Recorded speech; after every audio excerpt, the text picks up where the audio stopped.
impact. The force with which two lives come together.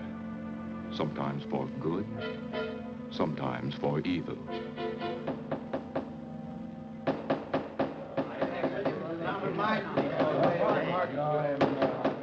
I say, Williams, is out of line on this. I'm definitely against it. Seems to forget we have our stockholders to answer to.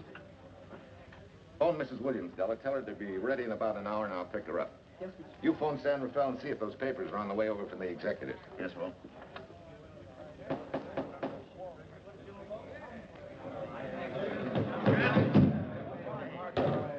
Well, Mr. Darcy, what's the score? 9-0?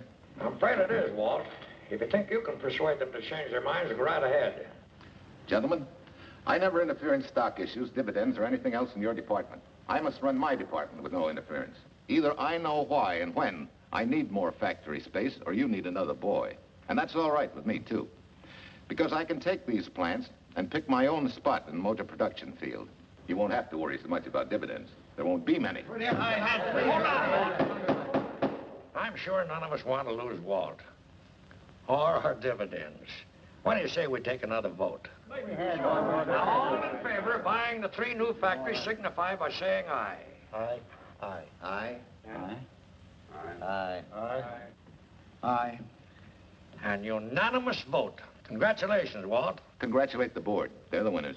Williams, if these factories are so valuable that other companies would jump at the chance to get them, how do you know that you can buy them at the price you quoted us? How do I know? I bought them this morning. Good morning. Della, I was asked to rush this up for Mr. Williams. Get my wife, Della? Your maid said she'd gone to the dentist. I gave her the message. Oh, fine. Oh, this just came. Thank you. What about those papers? They're here. Burke's checking them now. Good.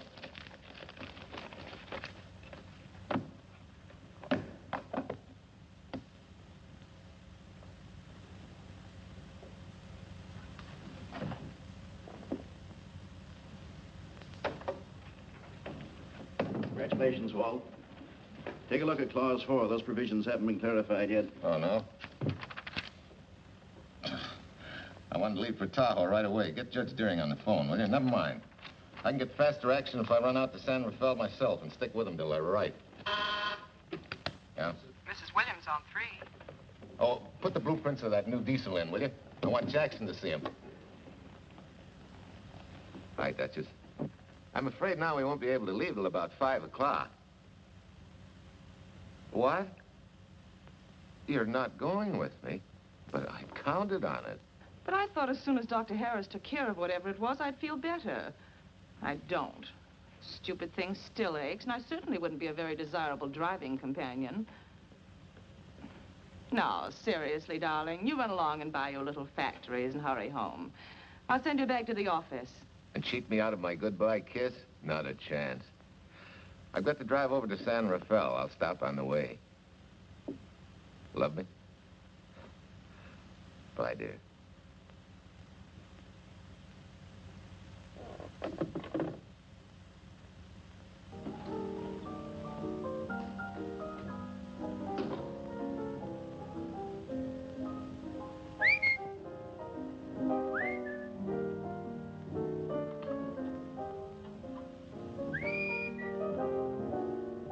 How do you expect me to whistle through a toothache?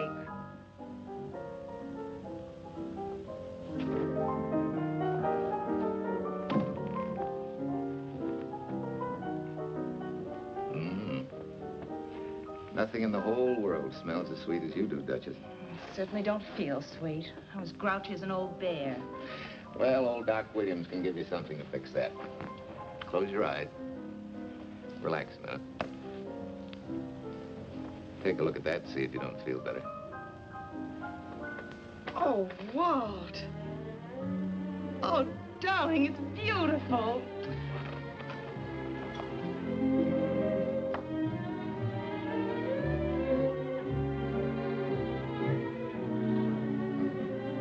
Not bad. Not bad at all. You know, to quote my wife, I like monograms on things. It shows they belong to me, unquote. When did your wife say such a thing, Mr. Williams? About 6 years ago, when I married her. She gave me the first monogrammed shirts I ever owned. Those were the words on the card. I still have it. I certainly hope your board of directors never discovers what a softy you are. They won't, don't worry. I have only one vulnerable spot. What really happened this morning? All I got out of Della was that you stalked out of the office with blood in your eye and were back in no time with canary feathers in your mouth. Oh, I clipped those birds' wings, but short. No one's gonna vote me down, sweet. Not when I know I'm right. Mm-hmm. But how did you convince the board of that so quickly? With subtle hints and easy persuasion. Like this. Either I get what I want, or you get yourself another boy. And that's all right with me, too. Walter! What a clumsy ox. I'm sorry, Duchess. Oh, please, sweet, don't be so upset. Oh, if you could have seen your face. Oh, don't bother, dear. Celine will take care of that. Not exactly a good prescription for nerves, huh? You know, you're wrong, Dr. Williams. The way I feel now, a good catnap will probably make a new woman out of me. And if it's not going to make you too late... Yes?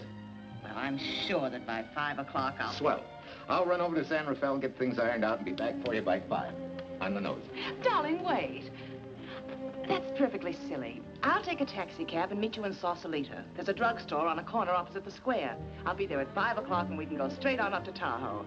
That'll save you all that late afternoon traffic and all that time it'll take to come and pick me up. Smart woman, my wife. Thinks of everything. Where's your bag, honey? Oh, Sue Lynn still has some things to press for me. Sure you don't mind taking a taxi? Very sure. Sweet dreams, Duchess. See you at 5. I better get going. Bye, honey.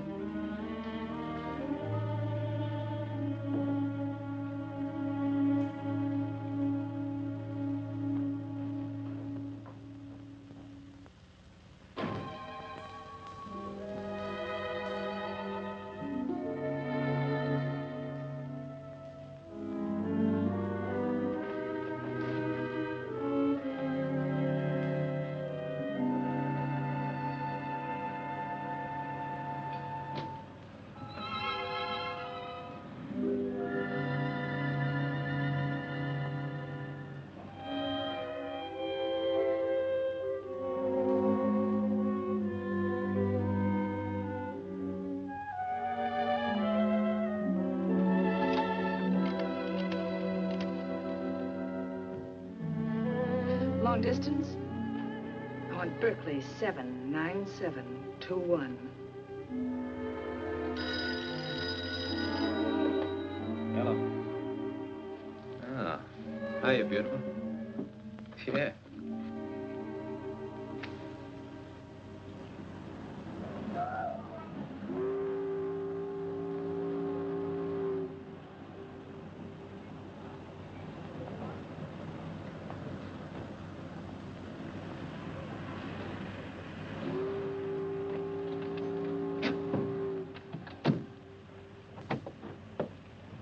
Here. Don't forget, turn this stuff over to a bellboy at the airport hotel in Oakland. Tell him to hold it for Jack Burns. Jack Burns, the airport hotel. That's right, I'll be checking in later. What do I owe you? $1.15 a hair. All this stuff back to Oakland. Yeah, here. Buy yourself a new... Thanks.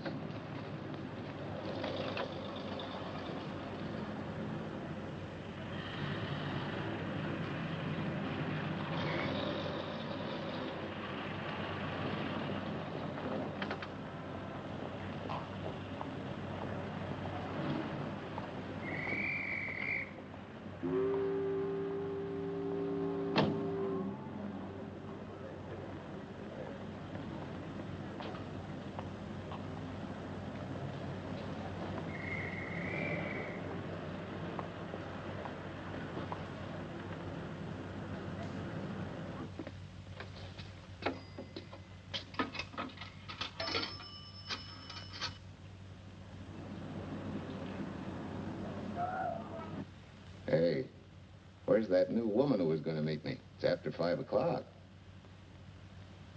Oh, gee, I was so sure you were going to be okay. maybe you better get yourself another dentist, huh? Of course I understand, honey, of course. Just to prove it to you, I'm coming right on home. No, you really mustn't, darling. I'm going to be perfectly all right, really. And besides... Besides what? Well, I've done something you're not going to like. You remember Aunt Margaret back in Illinois? You mean the old gal in Evanston? I'm way ahead of you. How much? Well, it isn't money this time. It's another relative. Her favorite nephew, Jim Torrance. All of a sudden, right out of the blue, just after you left, he telephoned me from Berkeley. Okay, Judge, I'll see him when I get back. Well, you don't understand, dear.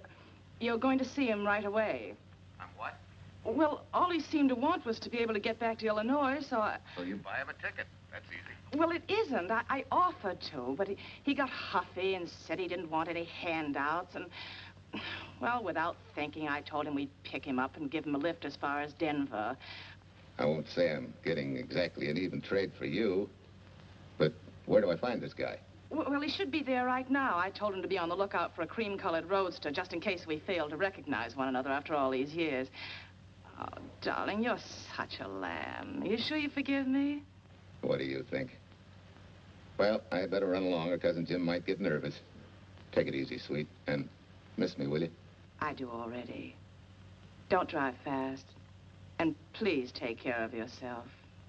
Softy. Goodbye.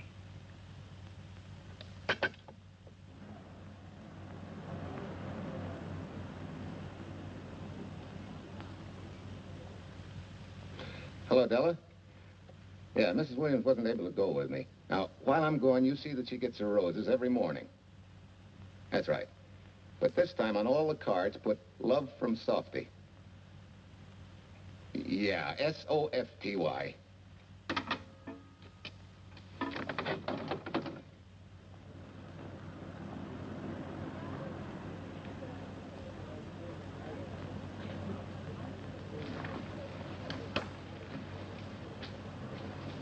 Hello. You must be Jim Torrance. Yeah, that's me. I'm Walt Williams. Hi, Jim. Hi. Where's Irene? Oh, she's a little under the weather at the last minute. Worse luck. Oh, that's too bad. I was hoping I'd see her. Yeah, I'm disappointed, too. Where's your luggage? Oh, I'm wearing it. Less trouble that way.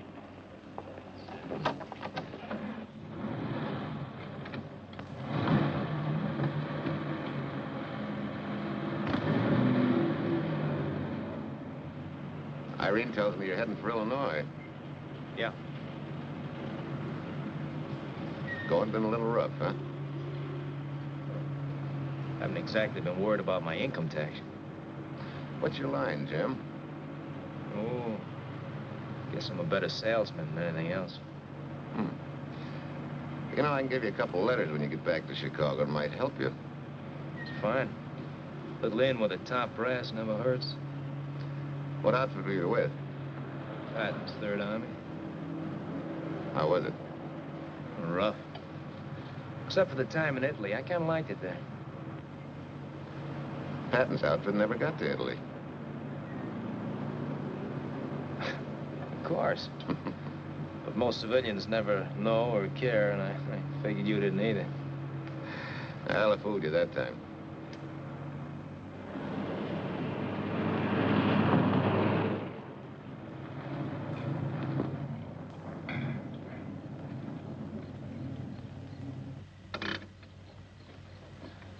Our last chance to chow for a while. How about it? No, thanks. I grabbed a hamburger while I was waiting for you. I can still taste the harness.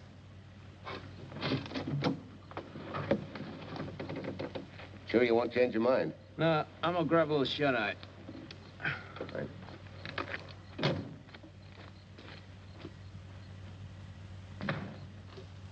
Chicken sandwich and a Coke.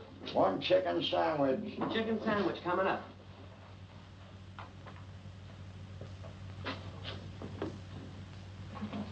Give me change for $1, will you? Yes, sir.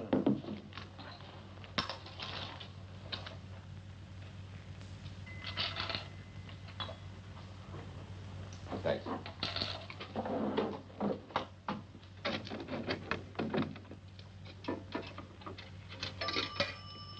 San Francisco. Klondike 2, 6714.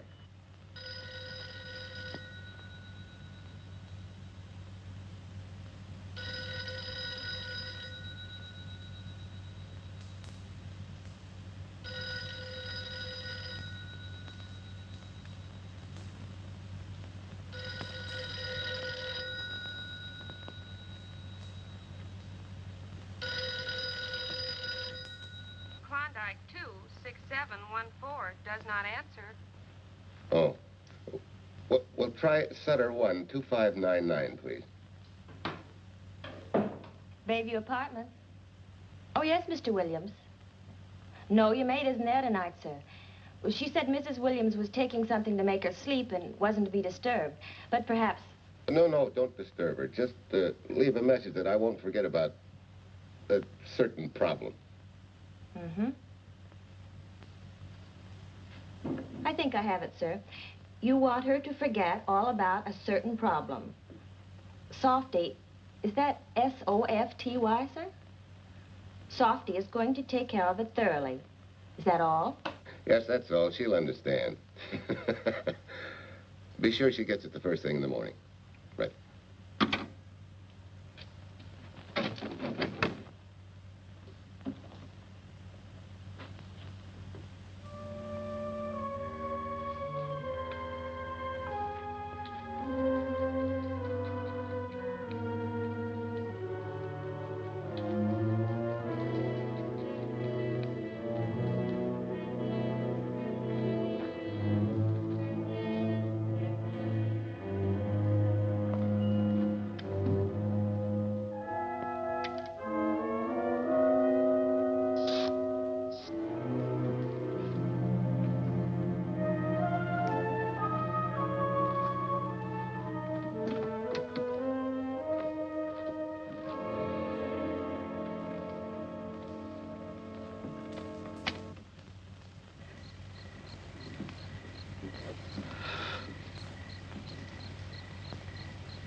Oh, hi.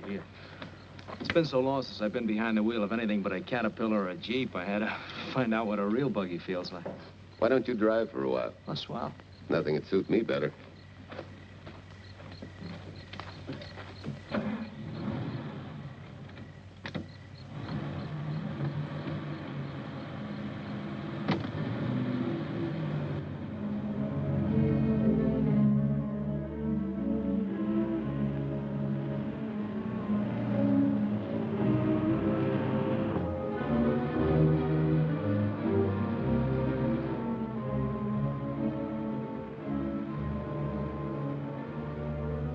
Tell me, Irene still got that little scar on her cheek? That one she got from the fall? Yeah. You can hardly see it now, though. How'd you know about that? She just got it last summer. Thought you said you hadn't seen her for years. Oh, from Aunt Margaret, of course. How else? She always sends me the news in her letters.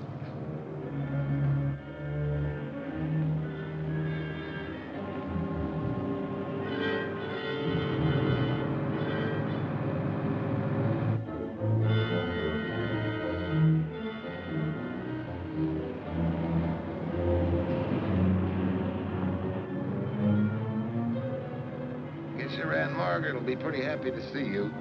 Irene says you're the favorite nephew. Afraid my lovely cousin was just giving me a build-up for your benefit. You don't know Irene. Maybe not.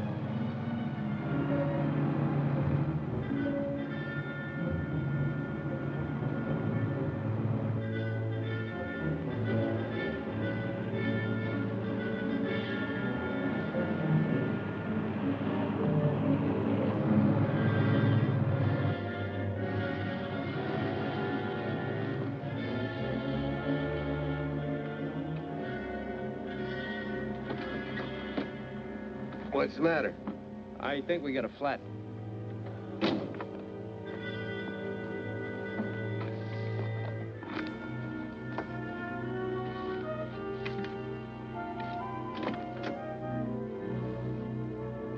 Yeah, flat as a flounder. Well, let's get to work. Hey, look out there, young fella. It's quite a drop.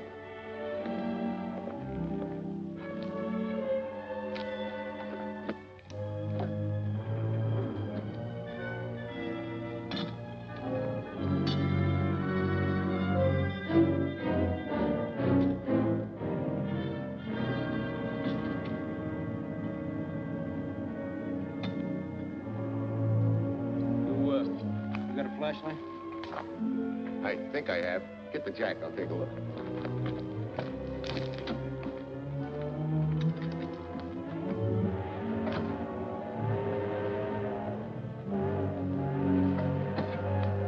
Did you find it? Yeah. Yeah, it won't be long now.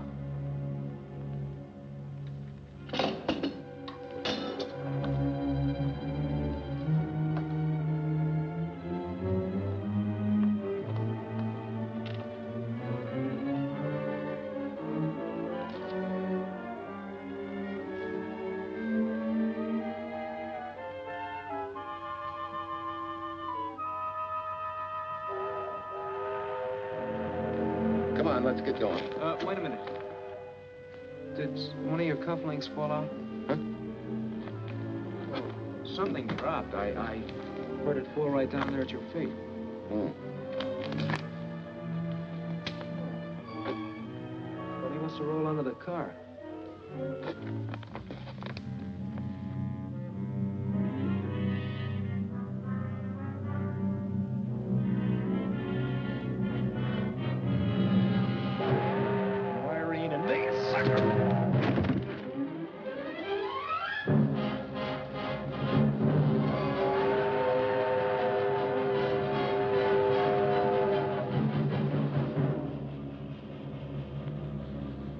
Hello?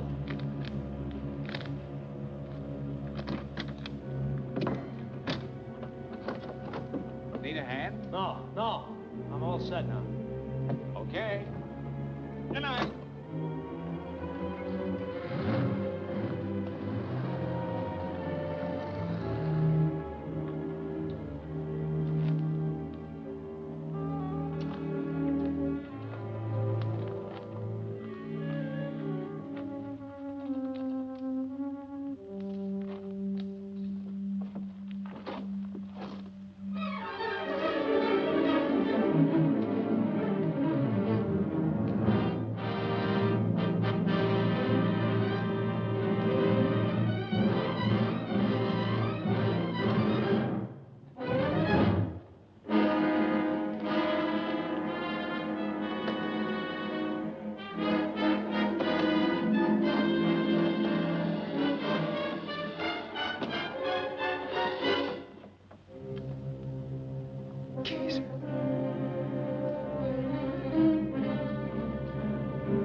Must be crazy.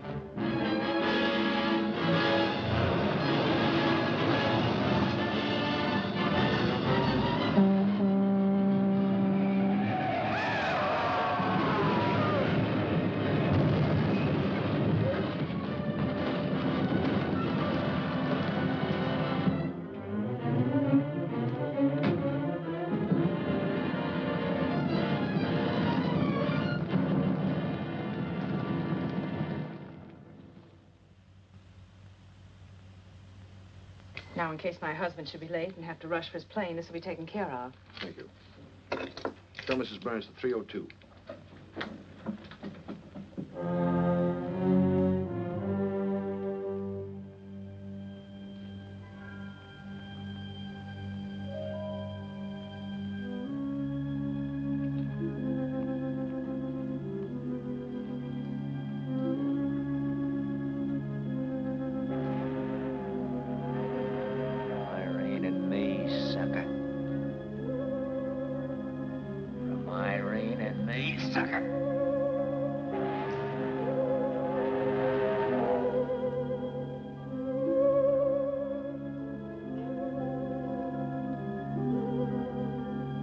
Take care of yourself.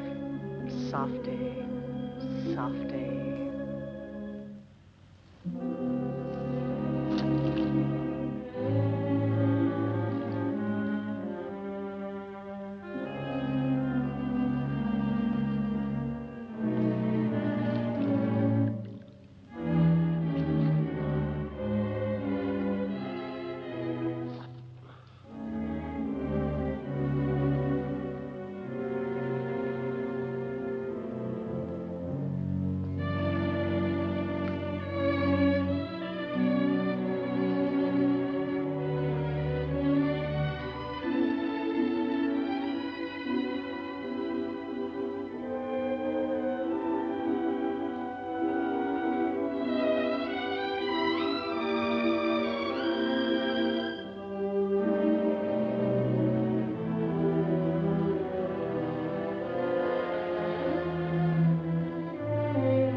Young lady, Excuse me. I want to see Mrs. Walter Williams. I'm sorry, sir, but she left orders not to be disturbed. I'm sorry, too. Lieutenant Quincy of the police department.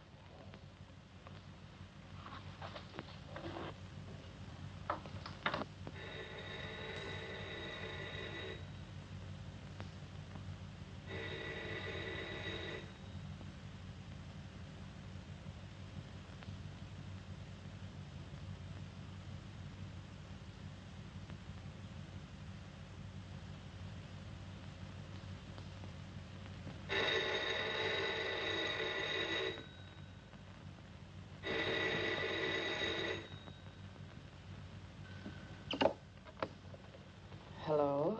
I thought I left orders not to be Oh, I see. Ask him to come up, please.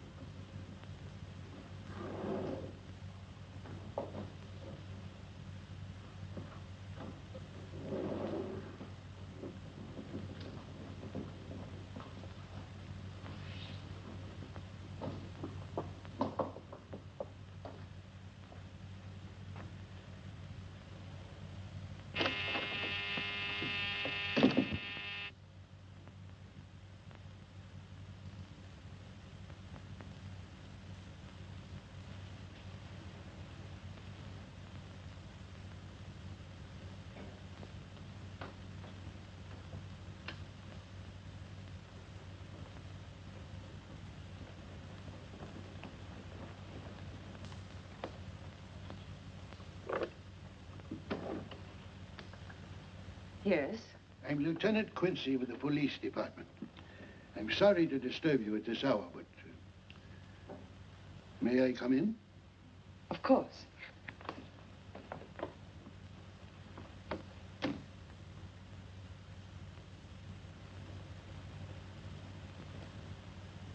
Well, Lieutenant?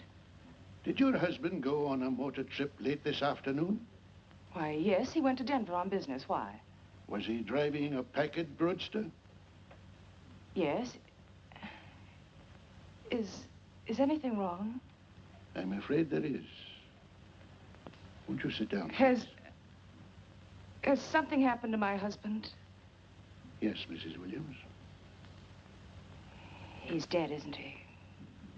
Yes. Oh, Walt, I knew something like this would happen. I begged him time and again not to pick up hitchhikers. But it wasn't a hitchhiker, Mrs. Williams. It was just an accident. He ran into a truck, a gasoline truck. You mean there was fire? He must have been driving pretty fast. I don't think he felt anything after the crash.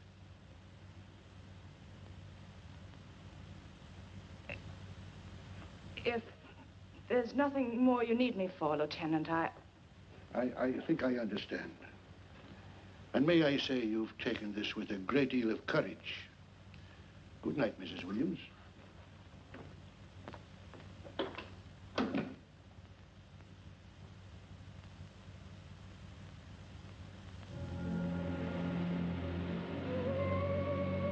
Take care of yourself. Softly. From Irene and me. Softly.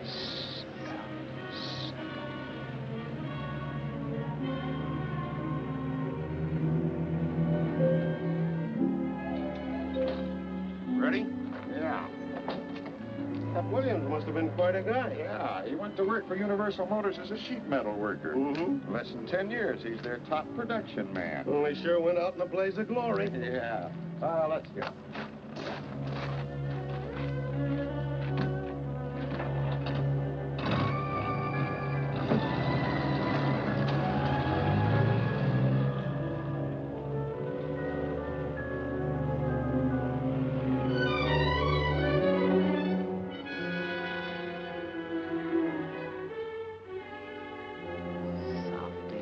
From Irene and me. Sucker. Sucker. Sucker.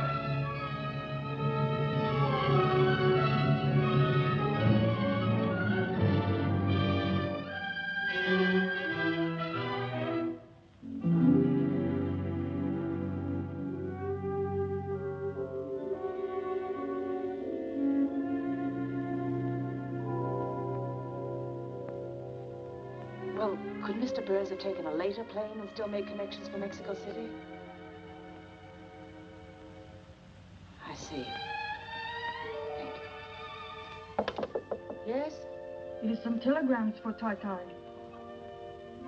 Just put them under the door, Sulin.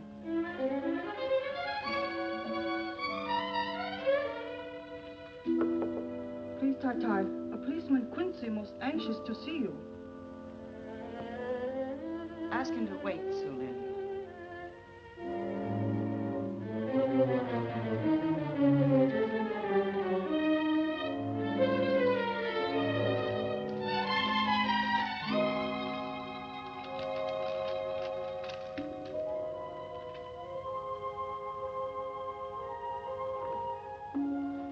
Mrs. Williams will see you presently. Will wait, please.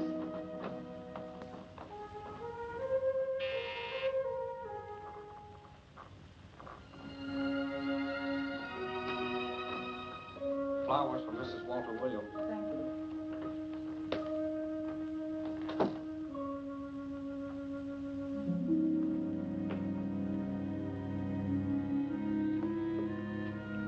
Roses like Mr. Williams always sending when he's away. You seem to have been very fond of Mr. Williams. Sulin is honored to have served him 5 years, and he... I'm sorry to keep you waiting, Lieutenant. I wouldn't be disturbing you again if it wasn't necessary. And I won't be keeping you but a moment. You're being very considerate. Won't you sit down?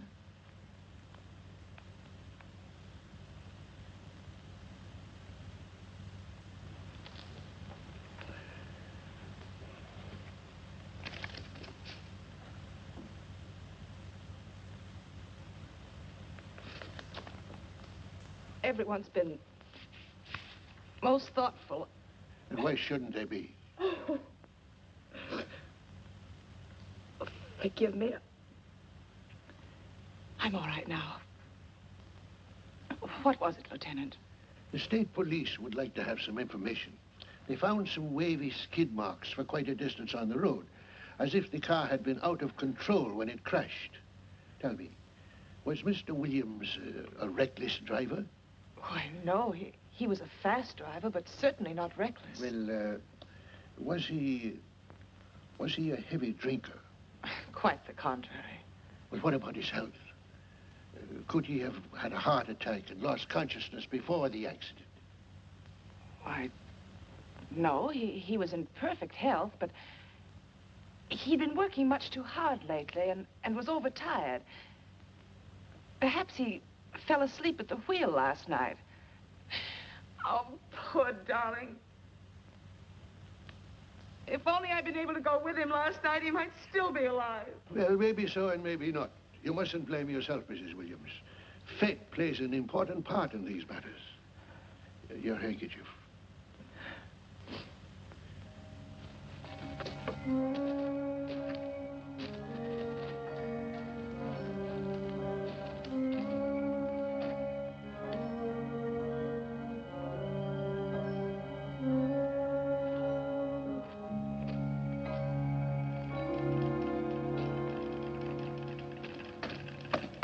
When's the next train to San Francisco? 10 a.m. tomorrow. You sure there isn't one sooner? No, I'm sorry.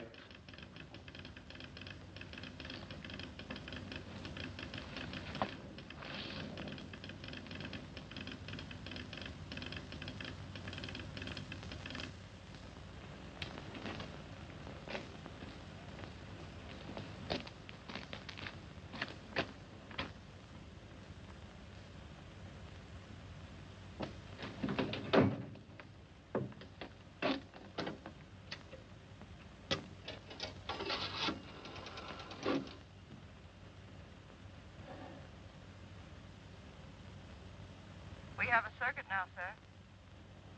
Evanston. Calling Mrs. Margaret Hubbard's residence in Evanston. One moment, please.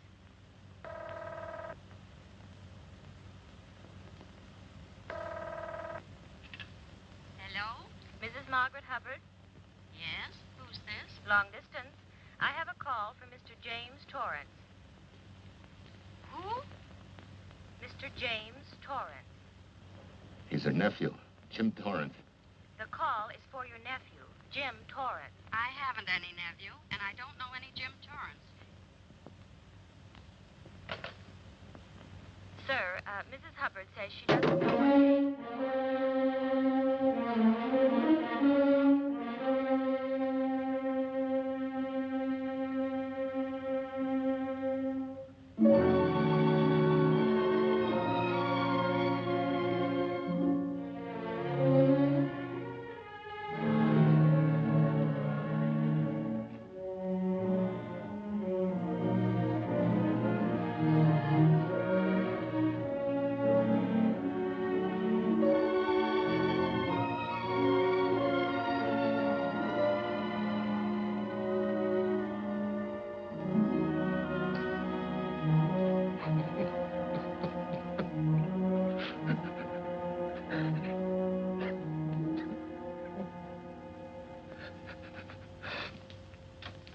What's the matter, son?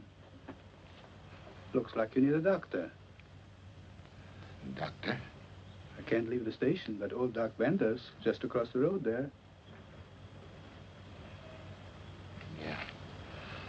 Doctor? Think you can make it? Yeah. I'll make it.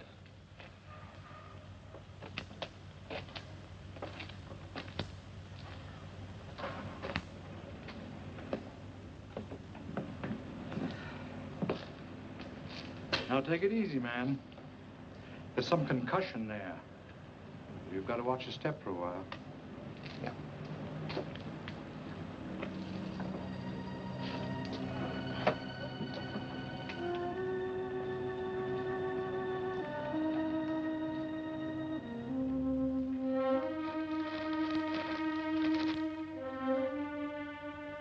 Walter Williams' beautiful widow, who by her own request sat alone in the family alcove during the service.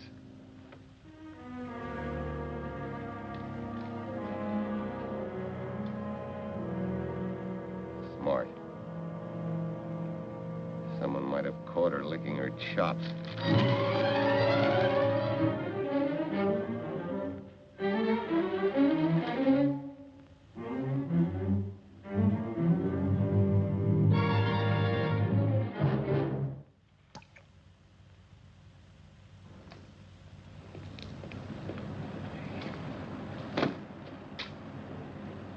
Hey, what's that?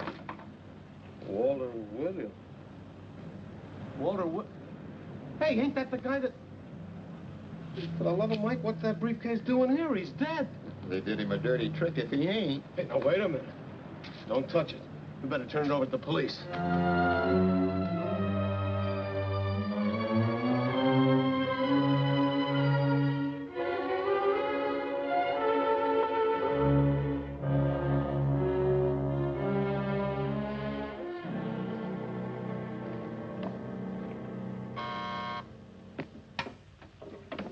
Homicide, Captain Catalan. Oh, yes, Chief. The dope just came in from Washington. The fingerprints are those of a James Torrance. Yeah, I'm putting Quincy on it. Right. This sort of opens up a new can of peas on the Williams accident. There's the FBI reporting the guy. Playing with the lady's affection seems to come natural with him. All you got to do, Quincy, is find him. Yes, that's all I got to do. Last known whereabouts of Jim Torrance was in a moving van somewhere between Sacramento and Points East. Yeah, wait a minute. Last known address, care of his sister, Mrs. Joseph Rossetti. Irving Apartments, Berkeley. Well, what are you waiting for, Quincy? Let's go. Did Torrance leave any forwarding address? No, he said he was going to send it to me. Sorry to trouble you. Oh, Lieutenant, if you should happen to hear from him, will you let me know? There's an unpaid telephone bill and a bundle of laundry. Laundry? Let's have a look.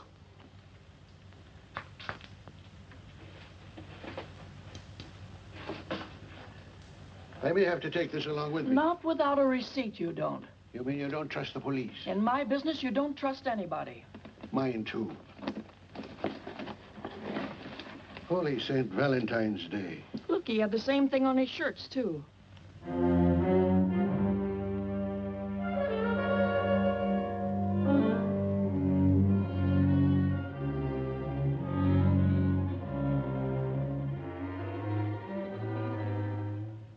Well, romance in your late tenant's life.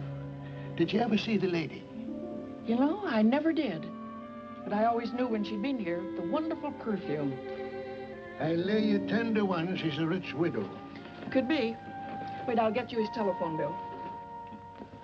Pretty fancy stuff for a hitchhiker. Yeah, but he's a pretty fancy hitchhiker. According to the shirt maker, a certain lady in the town had these made special. And they're just like her husband's, only his initials were WW. Sort of smells, don't it, Cal? Now take a look at this little item that was also found in the laundry. I for Irene and W for... Well, it could be for Williams, too, couldn't it? Yeah. Homicide, Callahan speaking. Hello? Oh, hello, Fitz. Hello. What news? Oh? Any luck? Both days, huh? Swell. Have it typed up and sign it. This report of Fritz will be a nice little topper for this pile. His checkup shows calls from Torrance's phone to Williams's private number, and a flock of them going the other way, including one on the 7th and several on the 8th. The 8th, in case you've forgotten, is the date of Walt Williams' accidental death. Well, that ought to be enough to get an indictment out of the grand jury. Go pick her up. I'd like to play a long shot first.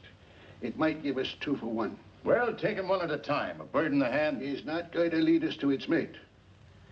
I'd like to give the lady a little more rope. Well, Thanks. I thought you'd agree.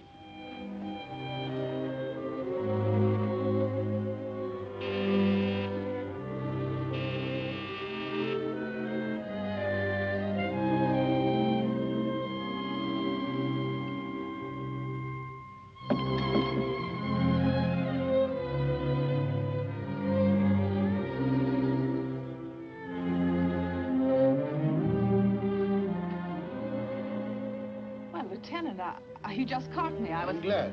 I have some rather startling news I thought you should know before it hits the headlines. Come in. Thank you.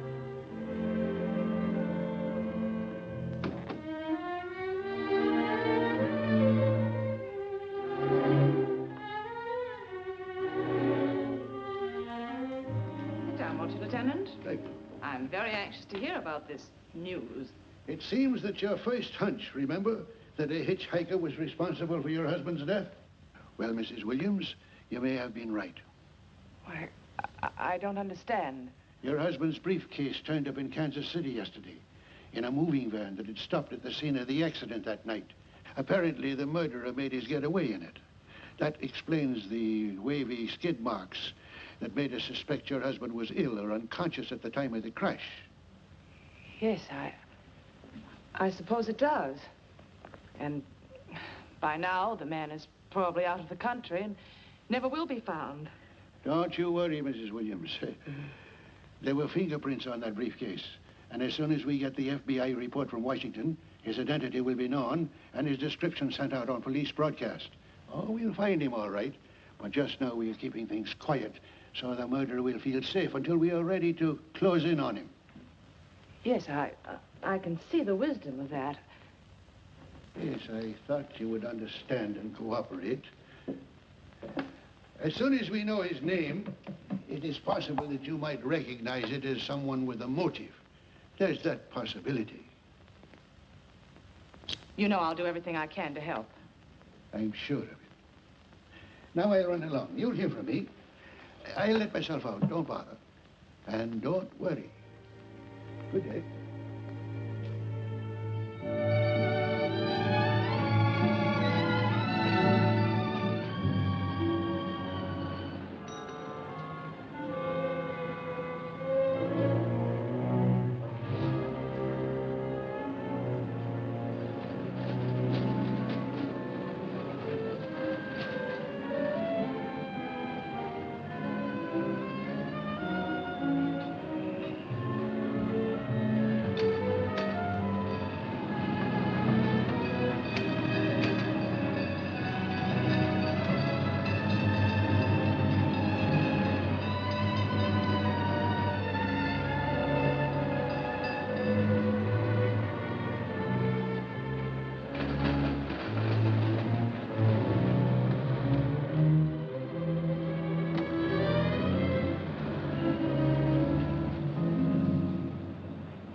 $1.35.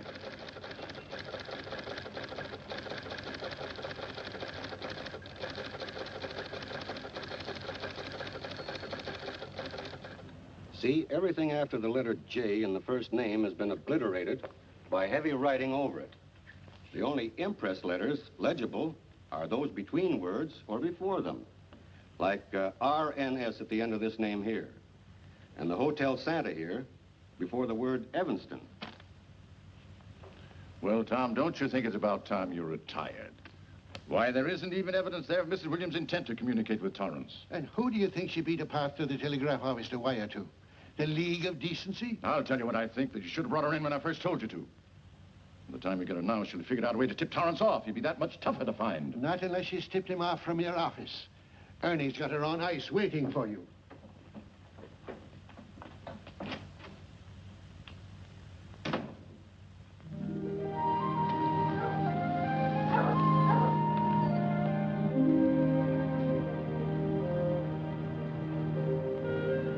Pretty good, huh? Fastest growing little town in Idaho.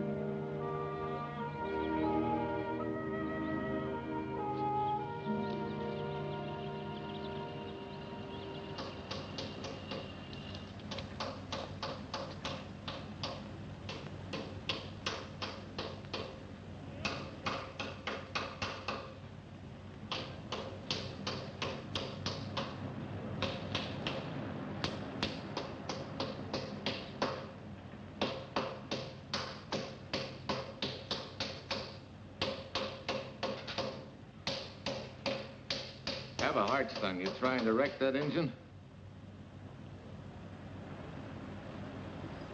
Oh.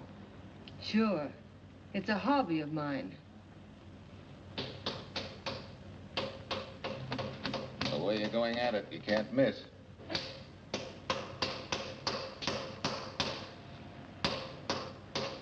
Here. I just can't let you ruin that beautiful motor.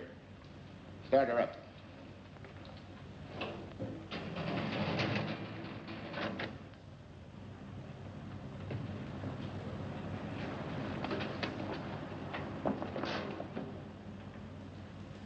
Okay, start her up.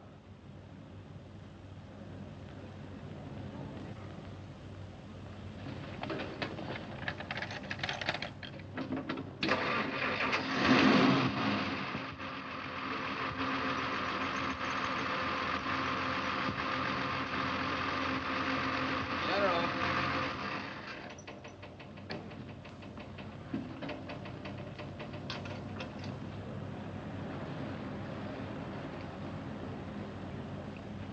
You're certainly not a mechanic by trade. Hands like that. Maybe it's a hobby of mine.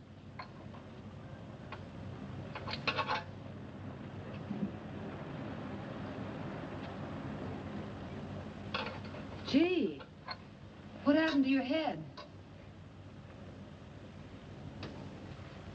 Perhaps I was talking when I should have been listening.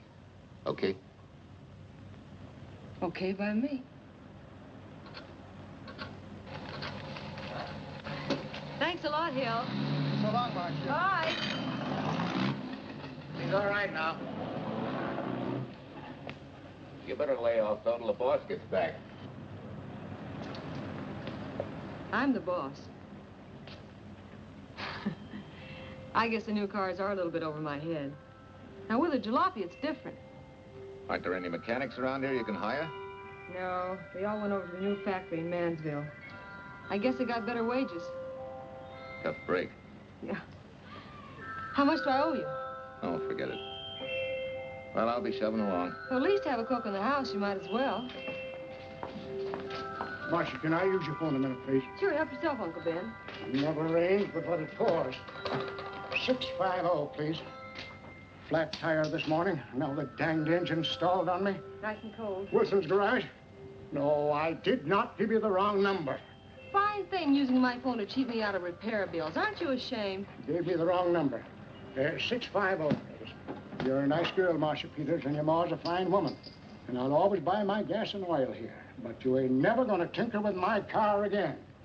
Busy? Busy. Always busy. Wait a minute. We're not so busy. Would you like to do another good deed and give Uncle Ben a hand? Why not?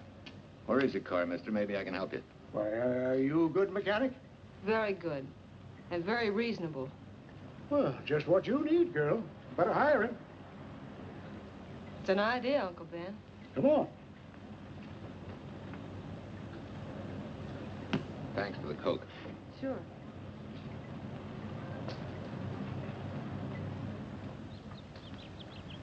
Well, I got Uncle Ben fixed up all right. Nothing but a sticky carburetor valve. Bye. I hope he paid you. What for? It only took a minute. You're certainly not money conscious, stranger. There. This is no kind of work for a girl. Well, somebody has to do it if I want to stay in business. And I want to. Must be some business that you're better suited for. Couldn't you lease this place to somebody? Sure.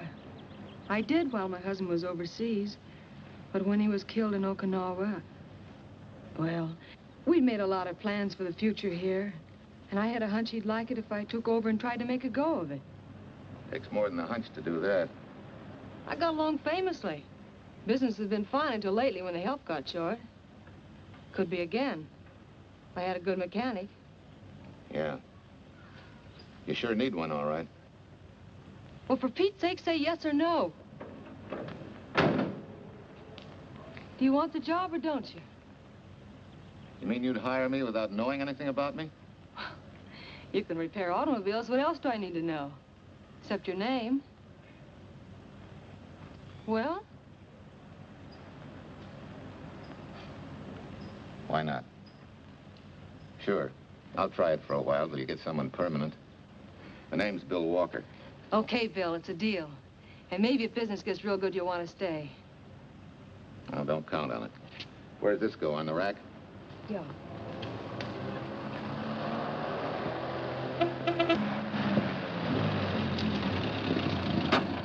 Marcia! Marcia! It happened! It's a boy, 8.5 pounds. Pair of shoulders like a prize fighter. Well, congratulations, Papa. How's Jane? Ah, perfect. Everything's perfect. Gotta get down to the store and tell the gang. Almost forgot. Oh, gee, thanks, Ed. I'm sorry, I won't have enough for the gang. Yippee!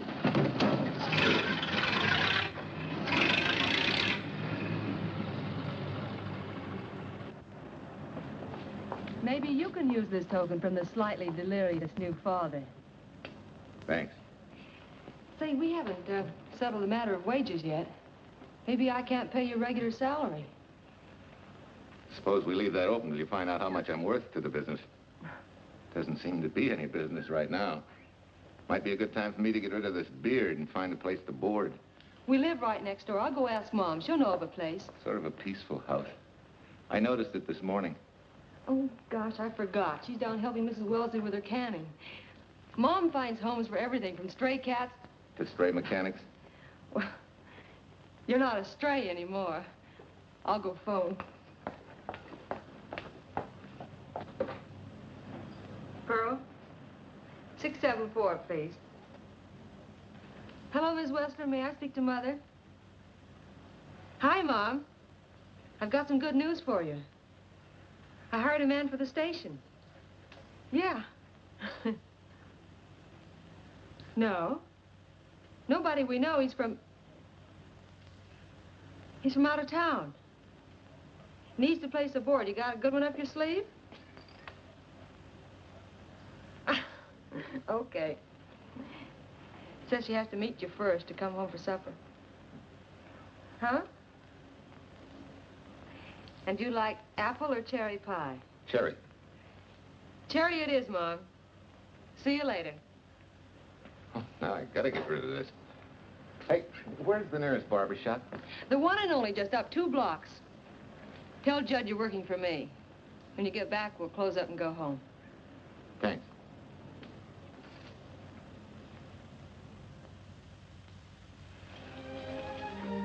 Oh, that's real nice. You must have had a good bringing up, young man. Thank you for the young man.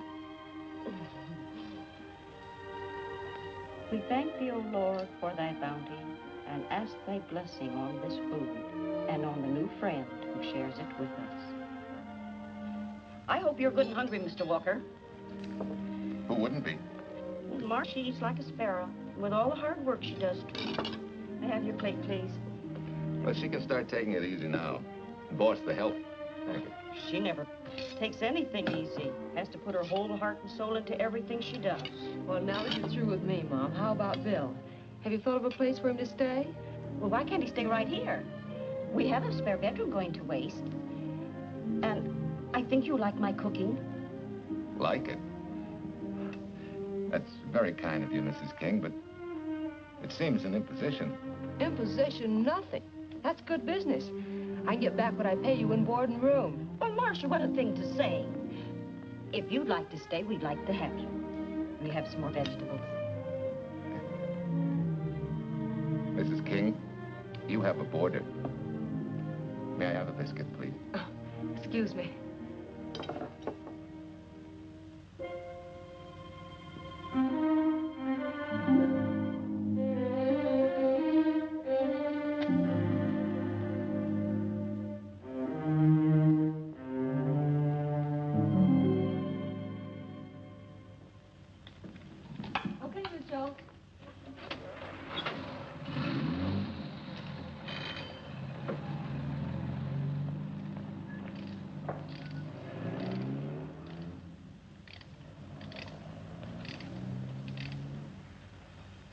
It's wonderful the way tools seem to come alive in your hands.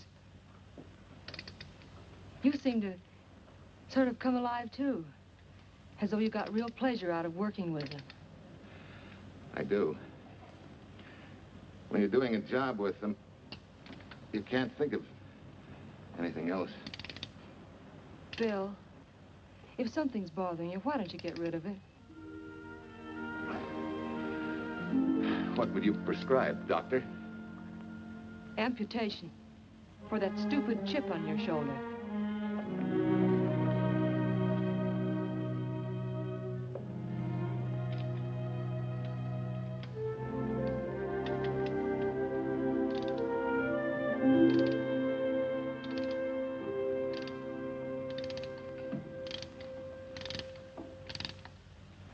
What you need is a ring job.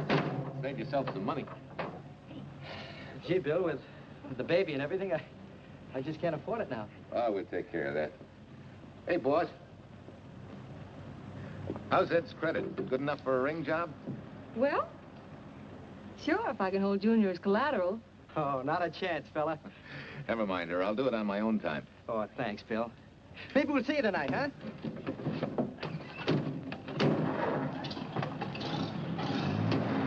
Some shoulders, huh? Yeah. Some father, huh? Bye, Marcia. Bye, Marcia. Bye.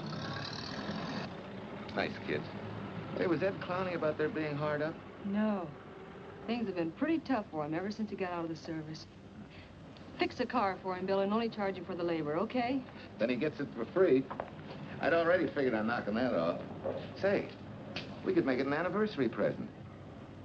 Anniversary of what? Junior's arrival, and mine, 3 months ago today. Time certainly flies. That was a lucky day when you came to MP service. Your work's been bringing in a lot of business. Glad of that. Hated to have fallen down on Mom and you. Say, look, boss, why don't we three celebrate tonight and go to the movies? Ed said he and Jane were going. Well, that lets Mom out. She'll be babysitting. I'd love to go, Bill. I haven't been in ages. Here's your opportunity. Go to work.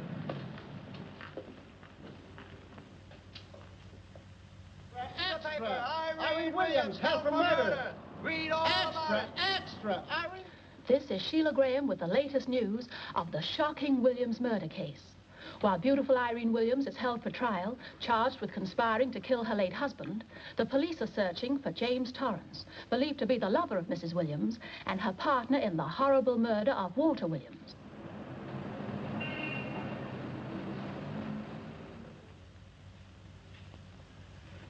If I'm handling your case, my dear Mrs. Williams, I want 1/3 of everything you get. You're out of your mind. You don't realize what I'll get as Walt's widow. Perhaps you don't realize the spot you're in. Torrance's fingerprints were found not only on your husband's briefcase, but, in a manner of speaking, on your reputation as well. There's a detective named Quincy, a very smart cookie. He isn't exactly for you. Frankly, Mr. Warner, I'm beginning to wonder if my attorney is for me. Underestimating the enemy's ammunition would scarcely be wise. Now, if we can get to trial before Torrance is found, they'll never get a conviction. But... But what? If he shows up, we may have to fry him. Oh, no. Let's not cross that bridge until we have to. But if it comes to a choice, we're not going to burn, are we?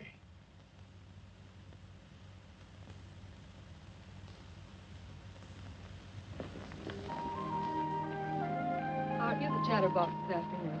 What about this afternoon? Oh, I'm sorry, boss. I guess it was wool gathering. You're only supposed to do that in the spring. Is there anything you don't know? Yes. What's San Francisco got that we haven't? Better newspapers, for one thing. Anyway, California's supposed to be the land of opportunity. I thought that by now you liked it here. I do. Very much. It's a good town. Nice people. Swell boss. Thanks. We like you, too. No fooling, Bill. You'd be surprised how many people ask questions about you.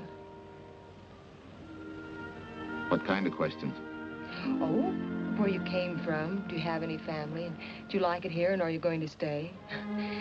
Al Knox asked me at the movie last night if you wanted to join the volunteer fire department. Just interested, friendly things.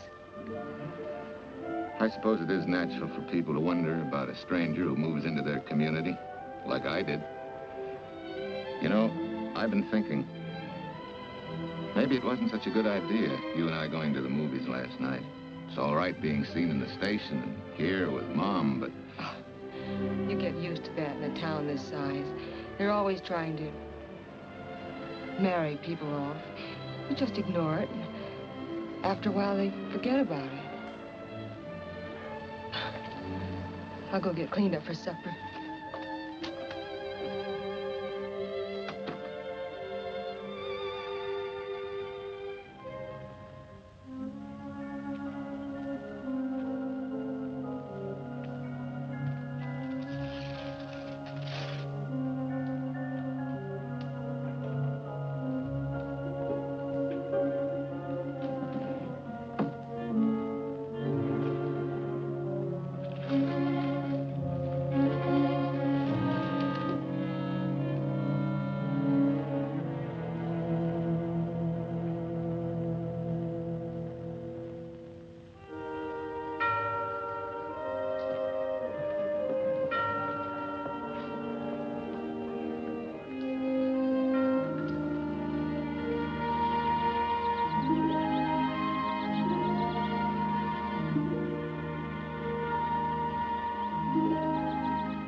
Tell you how many years this Sunday takes me back.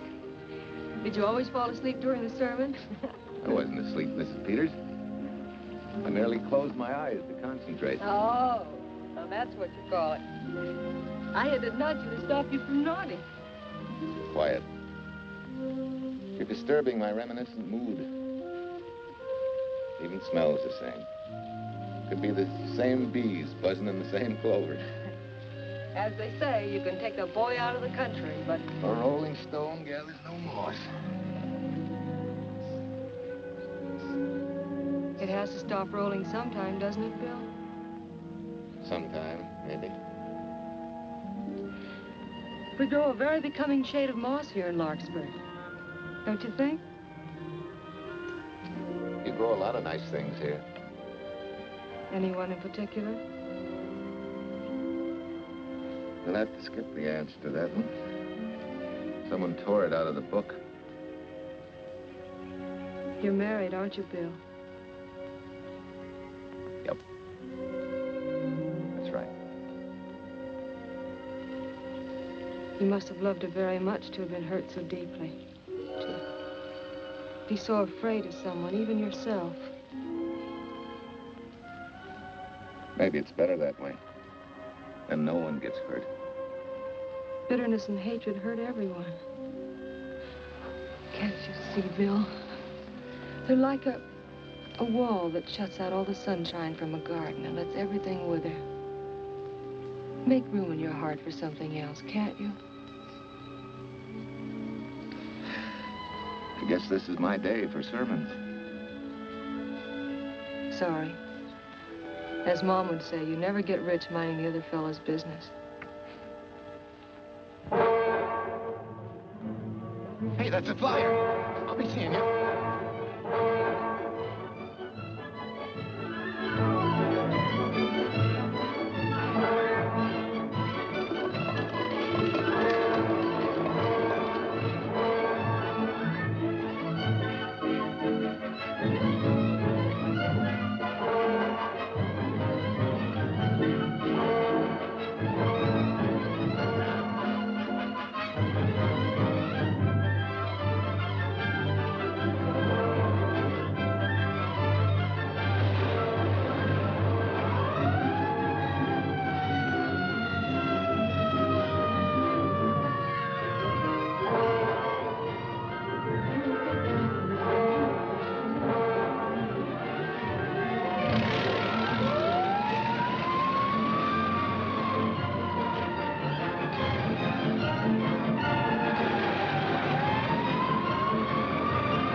Anybody home? In here, Bill. Mrs. Wesley sent a couple of jars of peaches. Said you helped her can them. Oh, thank you. When I delivered the doc's car, he insisted that I have a bite with him. Where's the boss? Took a book back to the library for me. Huh?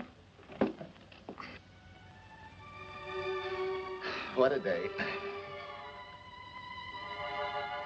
Hey, what's the idea? Are you darning my socks? Well, I thought a drawer full of holy ones isn't doing you much good. I found it when I put fresh papers in your bureau yesterday. You have a heap of things that need mending, haven't you, son? Does Marcia know? Do you think I'd tell her? This is your problem, Bill. Because I found out about it doesn't give me the right to tell anyone else, not even Marcia. When you trust folks, you trust them, and you give them a chance to work out things the way that seems right to them. How can one little woman be so big? Don't forget, it's a lot easier to be tolerant and understanding at 50 than it is at 25. Yeah, Mom. I'm going next door for a while. Grandma Thompson's ill.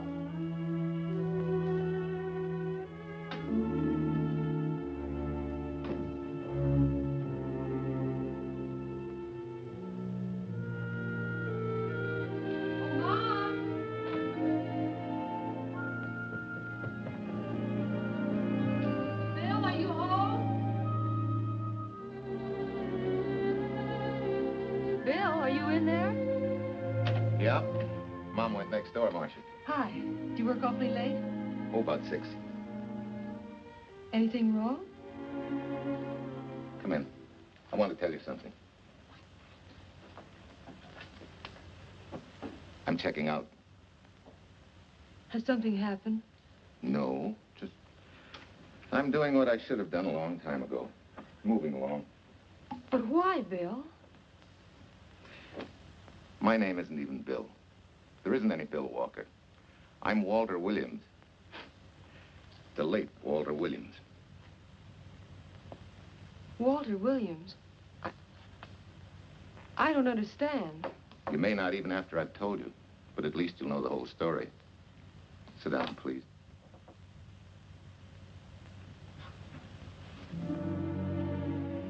Finally, Larkspur. And you. From there on, you know. I'm glad you're going back to make things right. Going back? Wild horses couldn't drag me back. What are you going to do about your wife? Nothing. You're going to let her go to trial for murder? Oh, no, Bill. Why not? She tried to kill me, she and her cousin. But they didn't. Who says they didn't? Let them try and prove it. No matter what your wife did, she can't be tried for something that didn't happen. Oh, Bill, can't you see? You bet I can see. She deserves everything she's getting. Sorry part of it is they'll never convict her. No, Bill. The sorry part is you're not big enough to take a hard jolt to your pride and to your ego. Sure. It hurts to be tricked and cheated by someone you loved and believed in. But that doesn't give you the right to take justice into your own hands, to trample on the hearts of others and walk out on life. A barren, frustrated boyhood. A marriage to a woman who accepted my love, yet despised me so thoroughly she resorted to murder.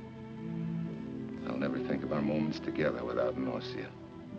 I feel stripped bare, degraded. Because you've closed your mind and heart to everything else. Even me.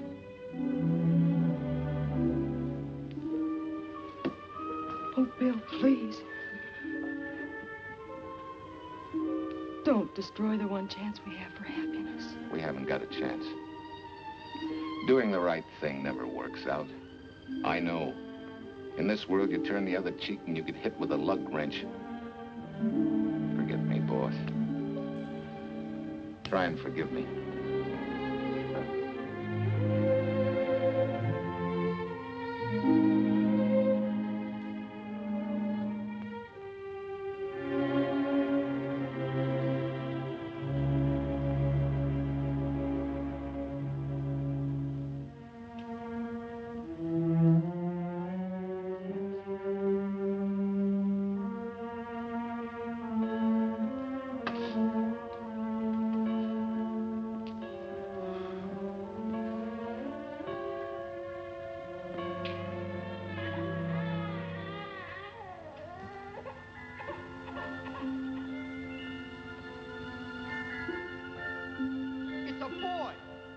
Shoulders like a prize fighter. You know, I hate to tell you how many years this Sunday takes me back. You have a heap of things that need mending, haven't you, son?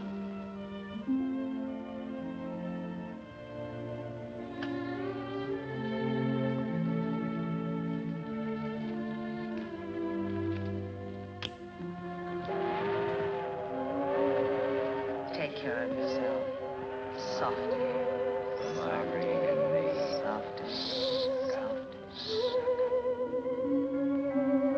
You're not big enough to take a hard jolt to your pride and to your ego. Sure.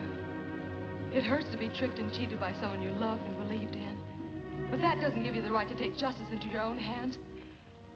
Trample on the hearts of others and walk out on life. Oh, Bill, please. Don't destroy the one chance we have for happiness.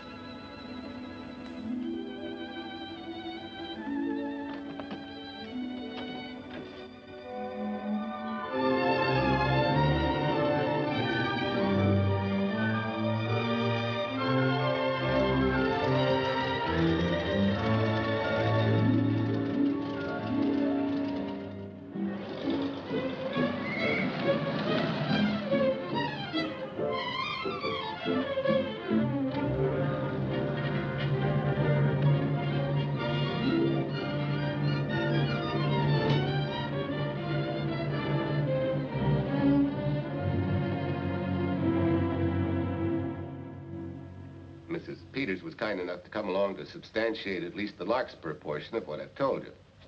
Very thoughtful of you, Mrs. Peters.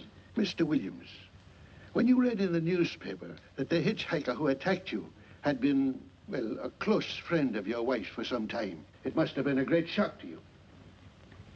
I didn't come here to discuss my emotional reactions, Lieutenant. If you need me for anything further, Captain, my office will know where to reach me. Let's go, Mark. Just a minute, Mr. Williams. We'll need your signed statement for the grand jury when we ask for your wife's release. It won't take long to be typed. Yeah? All right.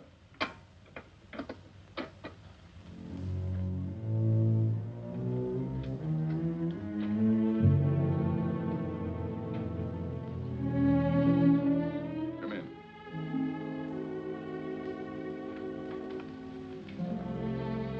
Sit down.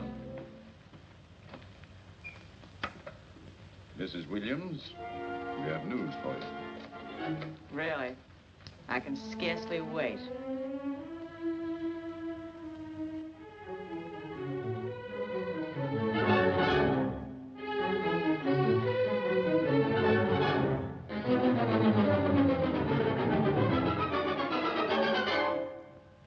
It seems it was Torrance who was in the car when it crashed. Jim? Dead?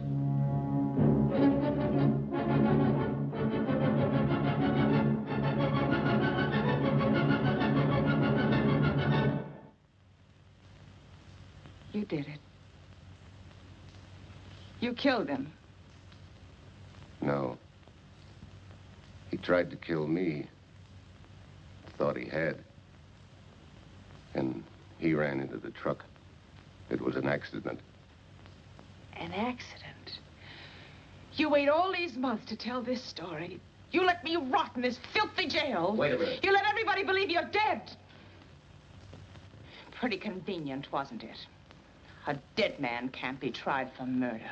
Mr. Williams, perhaps your wife would understand better if you would explain to her about the amnesia. Amnesia? Oh, don't tell me you believe he had amnesia. Where's he been all this time, just wandering around in a daze? Tells us he's been in Larkspur, a little town in Idaho, working as a mechanic in a service station, run by Mrs. Peters here.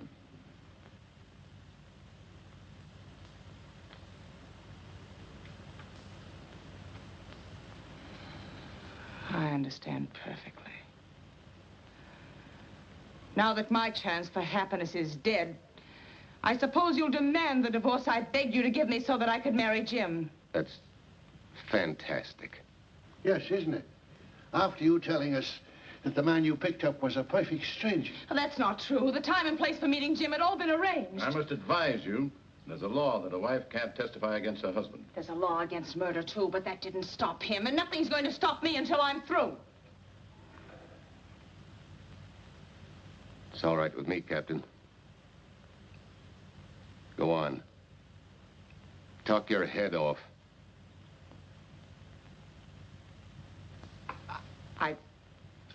I was to have gone with him to Denver. He insisted on it, although I was quite ill. Several hours before we were to leave, he came home. There was a violent scene. He threatened to kill me unless I agreed to give up Jim. And I wish he had. This is incredible. Not one word that she has said is true. Then you have nothing to worry about. Mrs. Williams, was there a witness to the threats you mentioned? No. Unless the maid overheard. She was in the apartment. In fact, she picked up the pieces of the vase that he threw at me. Where's she now? I don't know. She left me suddenly after all this began. Please, could the questions wait? I feel rather ill. Will you have Mrs. Williams ready for the grand jury at 10 o'clock tomorrow morning? That's all.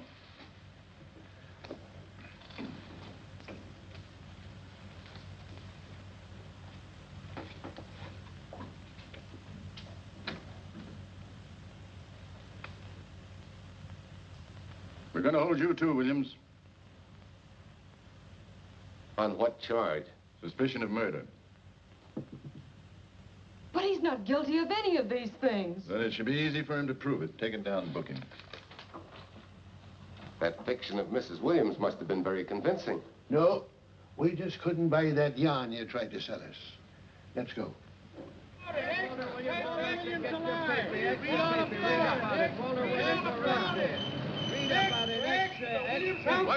What's three? White, Reed, and murder charge. Extra, get your paper. Walter Williams charged with murdering wife's lover. Extra, get your paper. Irene Williams goes free. Husband held. Extra, get your paper. White, Reed, and murder charge. Walter Williams charged with murdering wife's lover. And Daly's going to cover Williams' office. Okay, boys, hop to it. I want all I can get by 10 a.m. tomorrow for the grand jury. Okay, Chief. Oh, Tom, don't miss a bit. Dig up everything you can on Williams and the Peters dame. You sort of believed Irene Williams' story, didn't you, Ben? She made better sense than he did. Well, sure, she's a better liar than he is. Don't forget, I went all through her grieving widowhood with her. She's a bad customer. Well, that's for the grand jury to decide, and Williams insisted on letting her talk. So it's his funeral. Funeral, all right. Especially with that yarn he told. But murder's out of character for him. There's a few pieces missing somewhere. There might be in Idaho, if it's not too much out of character for you to get going. You're going to miss me, Cal, when I retire next year. Maybe I'll join Private Eye and solve your cases for you.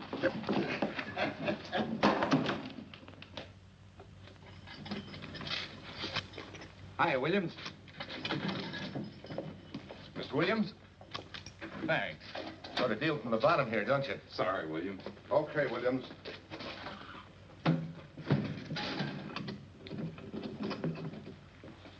Well, not very good news, judging from your faces. Well, Walt, the grand jury returned indictment against you. Mrs. Williams was released. I see. Now, don't you worry, Walt. We'll have you back at work where you're needed, and in short order. Come on, Eldridge. There's a visitor waiting far more attractive than we old fogies. We're just leaving, Mrs. Peters, but remember, don't hesitate to call on me for anything. Thank you so much.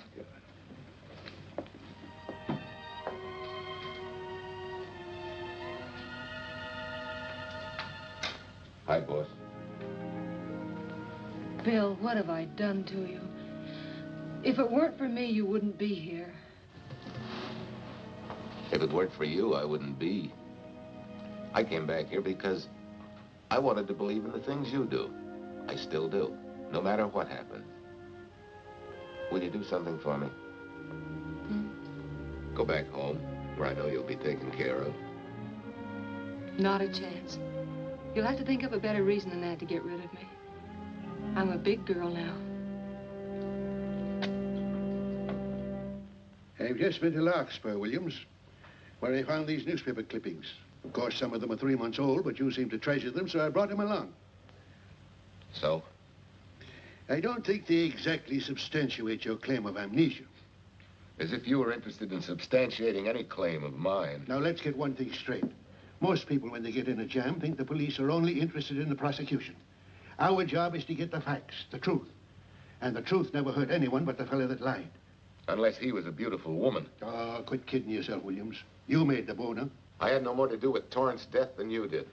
And out of the whole population of Northern California, you just happened to pick up a hitchhiker who happened to be your wife's boyfriend.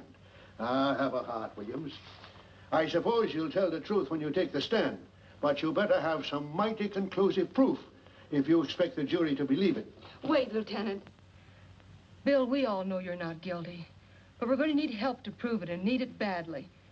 Lieutenant Quincy can't take sides, but if we're right, he has to be on ours. And I have a hunch he wants to be.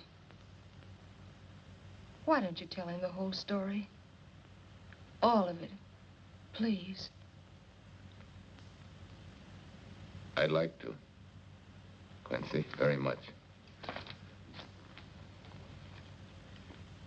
Guess I should have told the whole truth in the first place.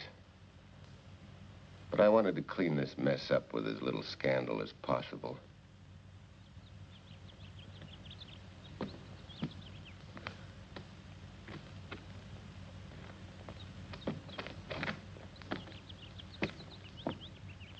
Well?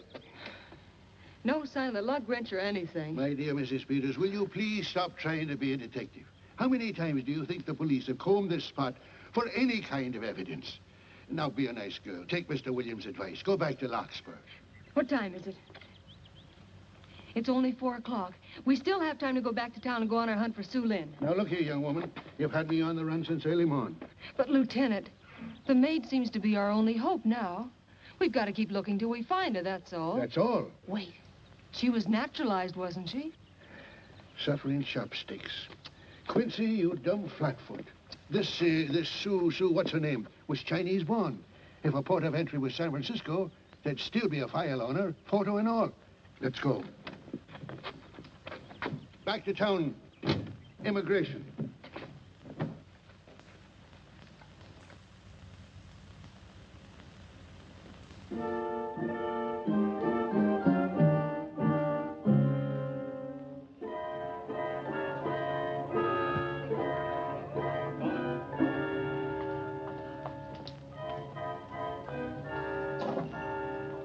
counsel has given us the right lead.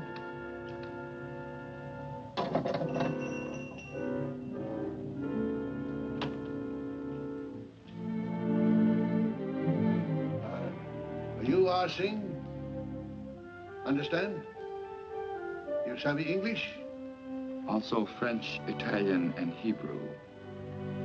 May one ask what is desired? We're looking for Su Ling Chung. A Chinese consul said you were her uncle and might tell us what she is. This daughter of my brother, has she offended the honorable police? Oh, no. They just wanted to ask her some questions about Mr. Williams, the man she used to work for. Ah Sing's heart is heavy that he cannot lead you to her.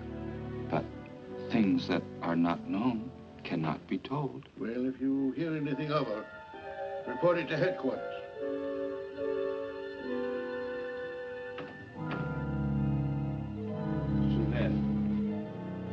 Untruth is not good for soul, and not wisdom when told to policemen.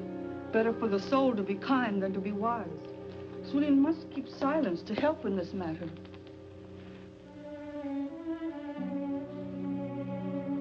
You know, you're quite a gal.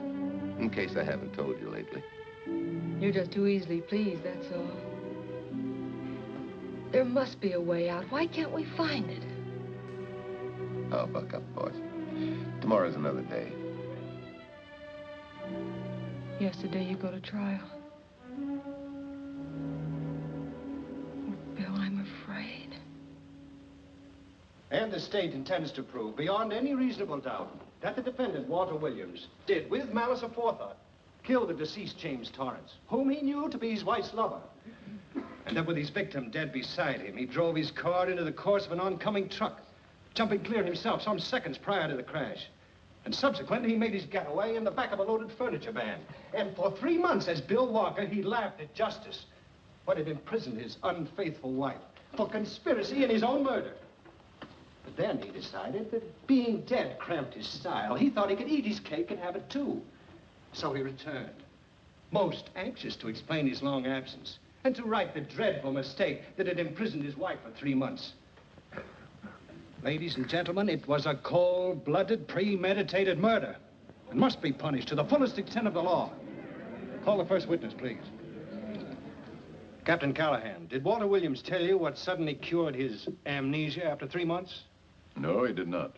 But he did tell you the man that struck the blow which caused the amnesia was a total stranger, a hitchhiker he had picked up. Yes? And that he knew nothing of this man's identity or relationship with his wife until he suddenly recovered from his amnesia and heard or read the details. That's what he said. That's all. Thank you, Captain. Your witness, Counselor. No questions. No. I saw no signs of amnesia, but definite concussion. He was a bit evasive in answering questions, but not vague or unsure. In your opinion, Doctor, could this head injury have been caused by a fall? Yes. If the head had struck on some object, such as a stone or a metal pipe. That's all, thank you. Your witness.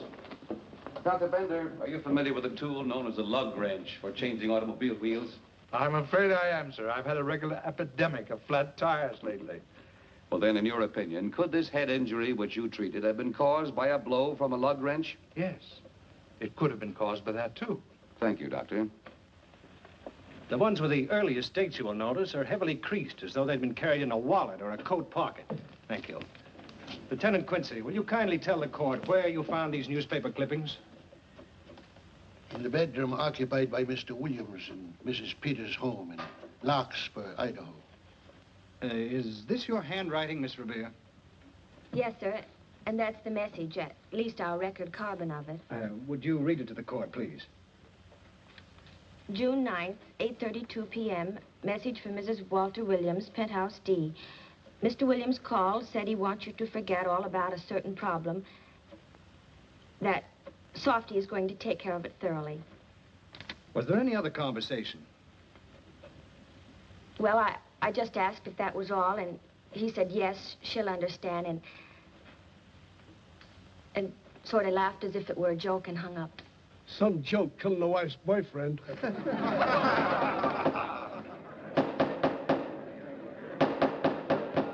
of the state versus Walter Williams. All the rounds so far have gone to the prosecution, and it was a grim-faced Williams who was returned to his cell this afternoon. What the score will be after he takes the stand is anybody's guess, but he's going to need some lucky punches to get a decision. And though Torrance struck with intent to kill, after telling you this is from Irene and me, sucker, you still telephoned Illinois to find out if there was a cousin Jim. You are hard to convince, aren't you, Mr. Williams? Is it so incredible that a man should fight against believing such a thing about his wife? Oh, that is very touching. From a husband who planned a trip on which he intended to destroy his wife and did kill her lover. That's a lie. Your Honor, I object to the conclusions drawn by the prosecutor and move that it be stricken from the records. But, Your Honor, there is a corpus delicti, remember, who was your wife's lover. Objection sustained. There's also her own story, which in front of witnesses you insisted she tell. And then we have your own two different stories from your own lips. One featuring a perfectly strange hitchhiker, the second an equally strange cousin Jim, without a questionable substantiation for either bit of fiction.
You remember me, don't you? I was here with Lieutenant Quincy from the police department.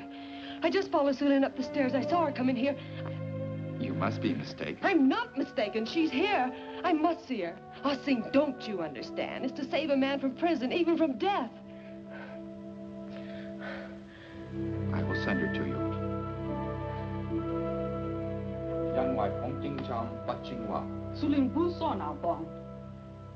Oh, Sulin, we've been looking for you all these weeks.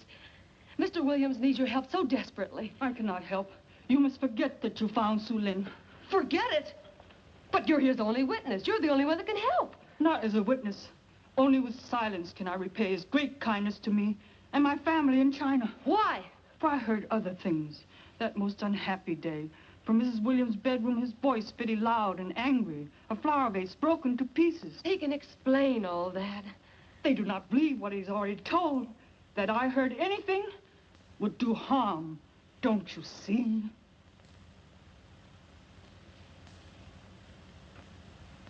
Yes. Much sorrow comes from women who know not honor and truth. And Mrs. Williams, she was not true, even to that Torrance man. What made you say that? That night when he was killed. Her sickness was but wall of falsehood, behind which she could go secretly to a meeting place. You mean she went out that night? Sulin, are you sure? Yes, because next morning in her bedroom I found street shoes that had been worn. Her coat on the closet floor, with its sleeves turned inside out, as though removed hurriedly. And in one pocket, a door key to some hotel. Sue Lynn, that's it. Proof that she and Torrance had planned to meet that night after he killed Mr. Williams. What hotel was it? Oh, I don't remember. The key. What did you do with it? Returned to coat pocket. Come on.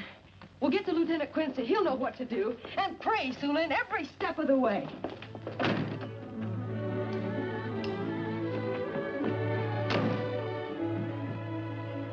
Now hold everything. Even if this long shot don't work out, we'll just keep on pitching.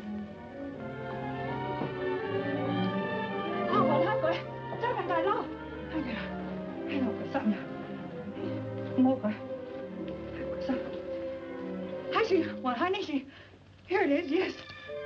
Room 302, Airport Hotel, Oakland. Maybe we got our miracle. A special little Chinese one. It is to hope that Sue Lynn was of small help to Mr. Williams. Oh, Sue Lynn. Come on, copper. Next stop, Oakland. I set the little lady's hotel rendezvous. I was on night duty then, all right, but I sure don't remember a looker like this. Quite a dish, eh? A little too highly seasoned for my digestion, thanks. Lieutenant, just found a couple of cars for room 302 on June 9th. George Baxter, checked out at noon. Mr. and Mrs. J. Burns. Room not slept in. J. Burns. Burns. Look, Quincy. The handwriting on the card is identical to that on the photograph. And here's a little boy, the same thing. The cover-up telegram to Aunt Margaret. Now look at the impressions. J here, and here RNS. J. Burns. That's the name she started a telegram to. Room not slept in. Say, I got that dame pegged now, Lieutenant. She said they'd be out of the room by midnight as her husband was catching a plane.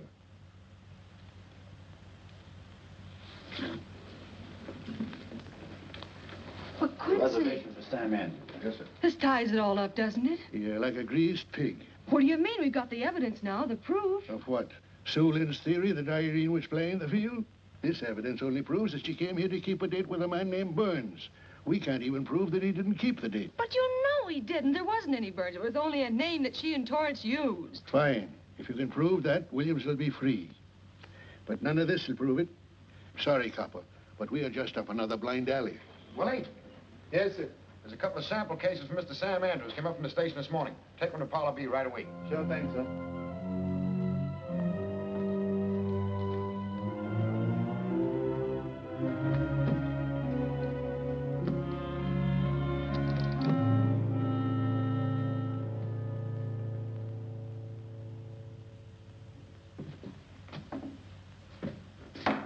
Seated. Case of the state versus Walter Williams. Proceed, Mr. Aldrich. Your Honor, we will call Mrs. Irene Williams. Take the stand, Mrs. Williams.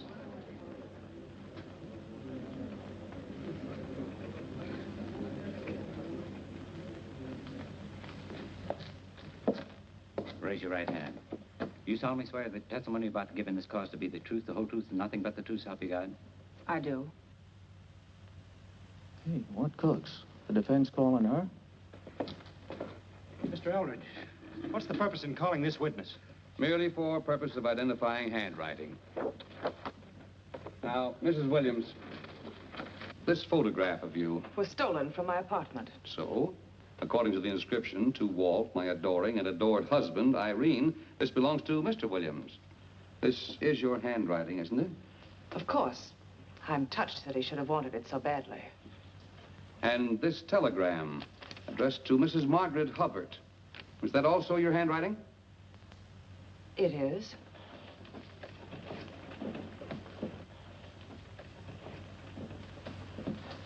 Now, Mrs. Burns, I mean Mrs. Williams, this photograph is inscribed to Jim, my adoring and adored Irene. Did you write this, too? I see no point in all this. Merely answer counsel's questions. Did you write it? I did. And these letters addressed to Mr. James Torrance, did you write them? Yes.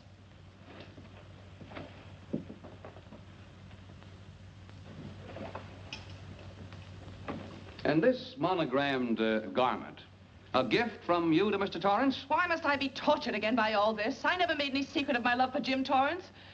That's why he's dead. Your love for Jim Torrance. Yet on the very night he was killed, you had a rendezvous with a man named Burns, didn't you? I don't know what you're talking about. I don't know any man named Burns. I was at home that night, very ill. Oh, yes, the sleeping pills. Well, you must walk in your sleep then, for you spent at least part of that night at the Airport Hotel in Oakland, where you registered for Mr. and Mrs. J. Burns. Don't waste the court's time trying to deny it. This is the registration card that you signed at 9:20 p.m. And there's the room clerk who assigned you to room 302. And this, Mrs. Williams, is the key to room 302, which you very carelessly left in the pocket of a coat which was found in your closet yesterday. All right, I was there. Now are you satisfied? Not quite. This J. Burns, Mrs. Williams, was his first name Jack? Yes. Have you been in contact with him lately? No. How long since you've seen or heard from this Jack Burns? Well, I don't know. I don't remember. You bet she doesn't remember, because there isn't any Jack Burns, and there never was. That was an alias for Jim Torrance. And it was Torrance who was to have met you that night, after your charming little plot to kill your husband had been duly executed. It's not true. It's not true. I have bad news for you, Mrs. Williams. I can prove it's true. These pajamas, these letters, this picture, all of which you identified for the court, were found in this suitcase, which is full of the clothes and personal belongings of Mr. James Torrance. And the suitcase was found in the baggage room of the Airport Hotel, where it's been held since June 9th. And it says on this tag, in large print, hold for Jack Burns. That is all, Mrs. Williams. Just a moment, Mrs. Williams. Your Honor, in view of the evidence presented, we now ask for a dismissal of the state's case against Walter Williams. And we intend to charge Irene Williams with conspiracy to commit murder against her husband, Walter Williams. Oh, no.